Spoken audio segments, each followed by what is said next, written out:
Hello everyone and welcome back to the video. In today's video we're going to be talking about Tokyo Smash Bootcamp. It was an invitational that happened on May 3rd, so during Golden Week of Japan you had some of Japan's best as well as some of the best from around the world, and we're going to be talking about all the runs in this video. Now I have to mention that this event does not count for the rankings. A lot of players were going into this thinking it was more of a practice event, so it's not going to count for any rankings, but there's still the connotations of the really impressive wins that players got along the way, so we're going to be talking about all that stuff and what it may mean for Kagaribi. In 13th place you had Hito, Cosmos, Mr. R, and Now. 9th place you had Aquila, Gackt, Mudace, and Sen. 7th place you had Debuzz and T. 5th place you had Riddles and Lima. 4th place Osimo. 3rd place Zomba. 2nd place Shuton. And taking the whole thing was Mia. So let's talk about our 13th place finishers, and something else to note for this tournament is a majority of it was best of 3. The only thing that was best of 5 was winners finals, losers finals, and then of course grand finals. The first player I want to talk about is going to be Hito, and even though he did end up getting last, he had a good set versus Zomba, and Sen was able to take games off of both of them, and it is a bit of an underperformance for him, but when you're playing Bowser, especially against two characters like Rob and Ness that can beat you up super hard, that's just going to happen sometimes. You have Cosmos as well, who lost to Osimo and Mudace. He was able to take a game off Mudace. Kind of the same thing for Cosmos. Not tough draws in the matchup aspect, but just two top 10 caliber players that are amazing at this game, so a little bit unlucky there. But speaking of bad matchups, we have Mr. R, who ran into an Olimar, which is not only Sheik Olimar, but Mr. R is also from Europe, and then a Game & Watch, which is really, really rough, and then you had Now as well, who ran into Riddles and T, so everyone in 13th place kind of just had a rough bracket because they either had some really tough matchups or some of the best players in the world, but when you have a 16-man invitational with like half of the top 20 players, it's going to be pretty hard to win anyways. In 9th place, you have Send, Mudace, Gackt, and Aquila, starting off with Mudace, who got wins on Cosmos, only losing to Gackt and Debuzz. Again, not terrible losses. It's really hard to get a terrible loss at this event. There literally isn't any. And then he got a nice win on Cosmos. Not an amazing performance from Mudace by any means, especially when we know how high his ceiling is, but it's also not the end of the world. And again, this event doesn't count for rankings, so it doesn't even really matter. You have both Nest players tying for 9th place, Send and Gackt. Gackt getting a big win on Mudace, Send getting a big win on Hito. And I also got to give Send props for his set versus Aquila. What a ridiculous set. It was so close. Every single game was back and forth. Could have gone either way. There's a very real chance that Sen just 2-0'd Aquila. Like, just such a ridiculous game. I'd highly recommend you watch it. And it's only best of 3, so it's not even that long. And then finally, you have Aquila. This is crazy. Aquila getting out at 9th is a pretty big deal. Now, in the winner's side of bracket, he was playing Aegis, at least versus Zomba. He played Steve versus Sen. But versus Zomba, he went full Aegis, which I love. Because, again, this is a practice event. It's not for the rankings. He's lost to Zomba in the past, and though he has beaten Zomba in the past, you want to be comfortable in your secondaries. This is literally the perfect environment for that. And the Aegis was looking pretty clean. Again, an amazing set. Definitely one that could have gone into Aquila's favor, though unfortunately he did not prevail. And then T got his nice run back from, I believe the last time they played was Umabora. I could be wrong there, but he got kind of washed at Umabora. Now he was able to beat Aquila in the loose side of bracket. I'm not sure if that was Aegis or Steve, but regardless, another really big win for T, and at least he knows, okay, he's had that adaptation time, and now when it comes to the real bracket, maybe even for Kagaribi, he has a better shot versus Aquila. Also, really quickly, thought I should mention, Umabora was not the last time that Aquila and T played. They also played at Genesis, where Aquila won, and twice at Tamasumo, where Aquila won both times, so you know T's got to be feeling good about that win.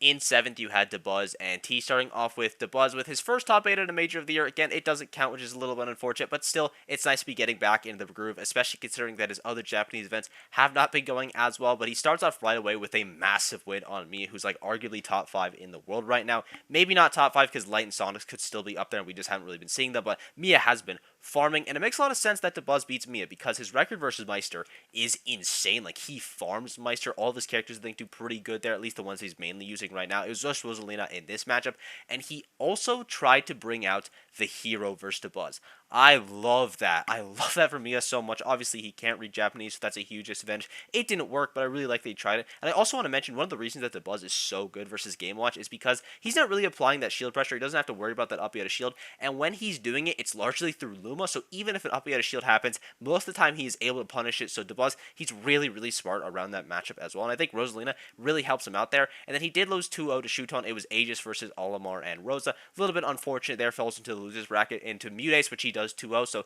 that's an NA team kill, and then he falls into a team kill, obviously, to Riddles, with a combination of Kazuya Terry versus Min Rosalina. Those are my favorite kind of matchups. The game one of that is so important, especially in a best of 3, because you're just counterpicking back and forth. I think the future of Smash Ultimate is going to look like this a lot, so super sick to see that. And then our other 7th place finisher is going to be T, who lost round 1 to Lima, so massive upset by Lima, And then the losers bracket, he was able to get a big win over Now and a massive win over Akla. It was 6-0 in Akla's favor beforehand. And even though, again, this is an event that doesn't count for rankings, it's just nice to have that win under your belt. The mental fortitude to be able to get that is massive. Then he does fall to Mia right away after, but still getting an Akla win, it has to feel so good for T.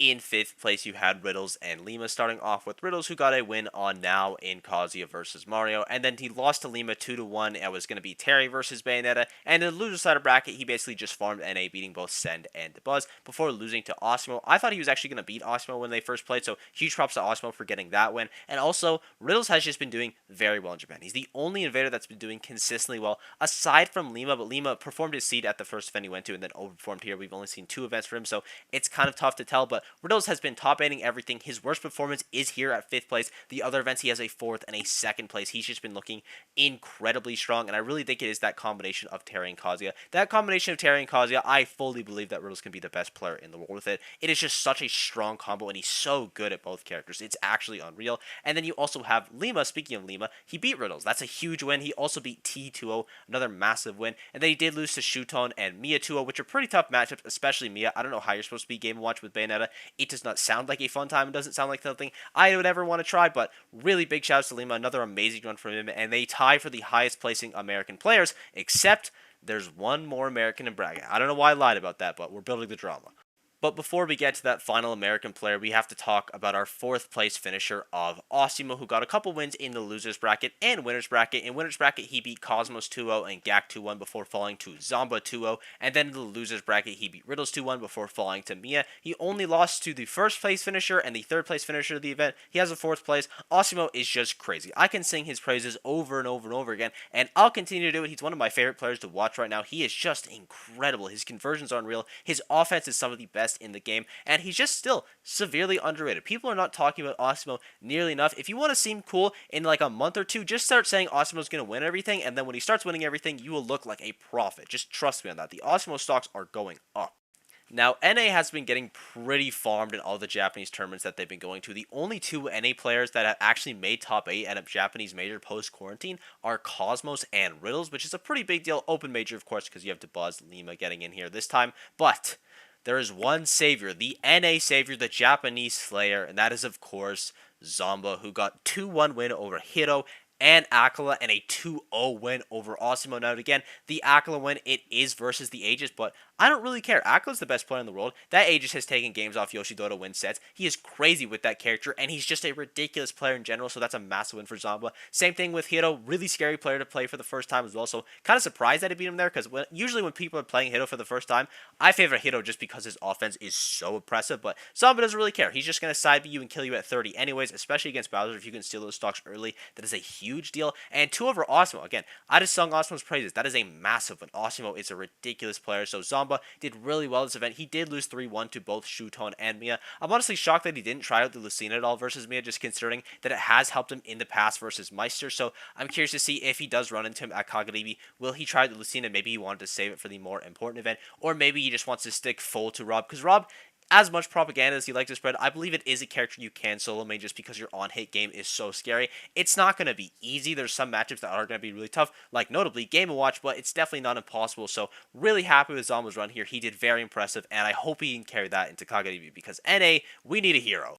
In 2nd place, you have Shuton, who 2-0'd Mr. R, DeBuzz, and Lima. Only lost the games to Zomba, 3-1 to Zomba, and Mia, and we're not even going to talk about that. Don't even worry. Just know he played good throughout the rest of the tournament. Was looking incredibly solid, using a combination of both Almor and Aegis. And if you watch this channel, you know that I love the comments. I mean, I've already talked about it in this video with Riddles. I'm really, really happy that he's kind of pivoting more to which matchup is going to be better, not just sticking it out with the better character of Aegis, because I think that is the correct thing to do. He has so much time on Almor. I feel like throwing it away is just a really bad idea, and he hasn't really thrown away Almor, but I feel like he's shifting a little bit more towards it now, more of a co-main style, which again, I really appreciate because I think that's just kind of the smarter way to play the game. Shuton, he's back to his top 10 form, looking really solid and one of the best players in Japan again. And our final player, Mr. Loses Run himself, is going to be Mia, who just farmed. He lost 2-0 to DeBuzz.